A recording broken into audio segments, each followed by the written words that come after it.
Hello, everyone. I'm Sean Neighbors, Senior Vice President of Global Offerings here at TaskUs.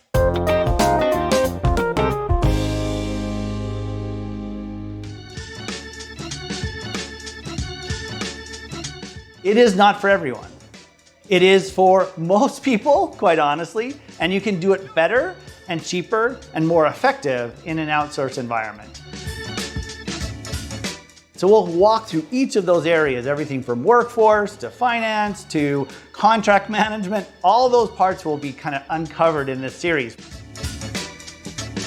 I always say that what you should do in an outsourced environment, your quality of the customer service, the metrics that you have should be higher than you're able to deliver today.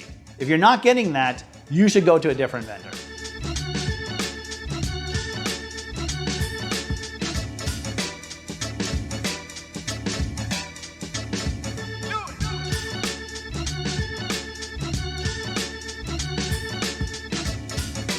Yeah, so when companies decide to outsource, it's typically not an all or nothing thing.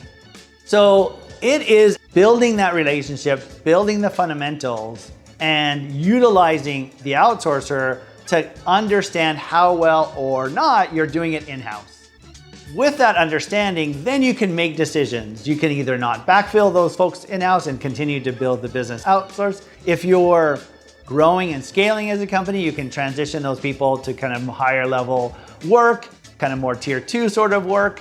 We can also take over those folks and actually manage them in-house for you in order to kind of bring all the expertise as an outsourcer into that organization, and you get still some of those benefits.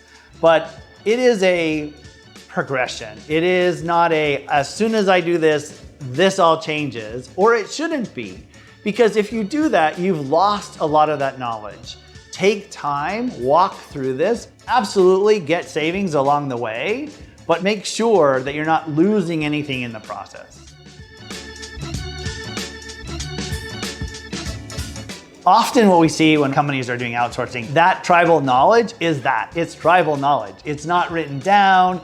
There's no training around it. People just kind of learn it as they go, or there's some little sheet that everyone's using as a cheat sheet here. So how do you transfer all of that information? People think they captured it all and they're like, oh, we'll just switch this over. And then they're like, whoa, what happened there? Like, hold on a minute. That is not how we used to do it. We used to do it this way, but nobody wrote it down. So I think take that learning and allow that to change. And if you're looking for the outsourcer to help you with technology changes, process changes, utilize those experts in-house to understand what those are and why and how they can change effectively.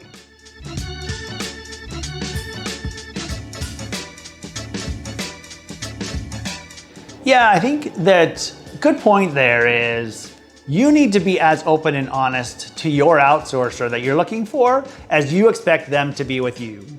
If you're looking for a cost reduction, bring that up front.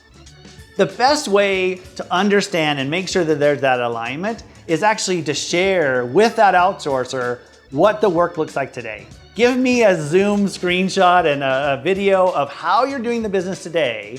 Let me take that away and understand, is it people? Is it process? Is it technology? Is it knowledge of the individuals? What is driving how complex that work is? And then how does that outsourcer bring back to you process changes, people changes, technology to support and implement that?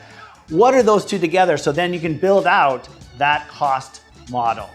You should always expect and offer, the outsourcer should always offer new ideas and suggestions on how to bring down your cost. And it should be a combination of all those areas. That's, again, you should have a higher expectation for those experts to do your business than you have internally right now.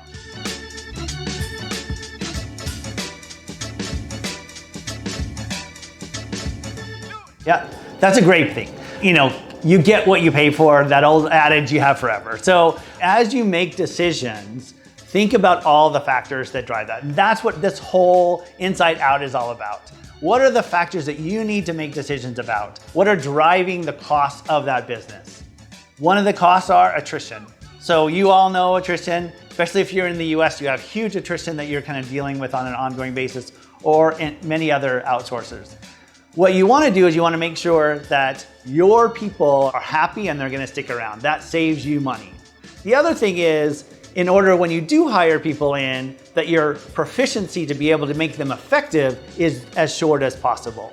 There are many things that factor into the overall cost. You have a per work model, you have a per hour model, you have a per task model, you have multiple factors that drive that cost. But more than anything else, it's about the people who are sitting in the chair doing the work, which everyone's like, well, I just want to bring the cost down. If you care about the people and you make those people first and put a people first environment, you'll be able to drive the process, technology, and other things that then drive your overall cost down.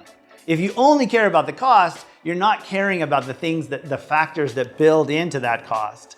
So my suggestion is, what is that budget? How do you build that out overall? And then go to the outsourcer. Again, be transparent with them. This is what I want. You're 20% more. How are you going to make sure that my cost is going to be the same as the guy that's 20% less?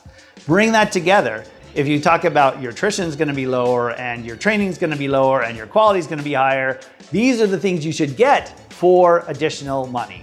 If you're going to just look at the low cost, you're going to then not have all those other savings. Training development, process development, things that are not only going to help customer service, but are going to help the entire company that you're with to scale, to grow, to get better.